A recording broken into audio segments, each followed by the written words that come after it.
હા, કેમ છો દીપાબેન? બોલાવી તમે મનમાં વકુ કહેતો હતો કે દીપા માસી બોલાવે તમને. રેવા? ના ના, આવ્યું હોતું હશે, તમારી બેનપણી છે તો એ શું થઈ ગયું? આપણે તો નક્કી જ કર્યું છે શિયાળામાં કોઈ દિવસ કોઈના ઘરે રહેવા નહીં જવાનું. શું કામ? હમણાં હું 2 દી પહેલાં છે ને મારી બેનપણીને ત્યાં રહેવા ગઈ. મને એમ થયું કે લાવ હવે સાવ એકલી છું, વહુ એ નથી આમ થોડી ઘરે, મારા બકુન પપ્પાએ બહાર ગયા હતા ને બકુએ નહોતો, તો મેં કીધું લાવ જરા આમ છે ને જરા એમ ત્યાં 2 દી રહું તો મજા આવશે, આમ બેસશું કરશું થોડી આમ મસ્તી મજા કરશું. તો આપણે તો શું કોઈને ઘરે ગયા હોય એટલે આપણને એમને મેં બેસવું તો ન જ ગમે. તો મેં એને કીધું જઈને કે લાવ તને કંઈ કામ હોય તો હું કરાવું.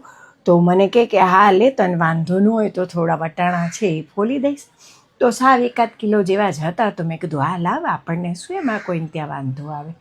તો લે, જેવી હું આમ ફોલવા બેઠીને વટાણા, તરત એના વરને એને ફોન કરી દીધો, બોલો. અને કે છે 5 કિલો વટાણા લેતા આવજો, 2 કિલો તુવરો લેતા આવજો ને મેથીની જોડીઓ લેતા આવજો ને ઓલા પોપટા છે એ લેતા આવજો ને.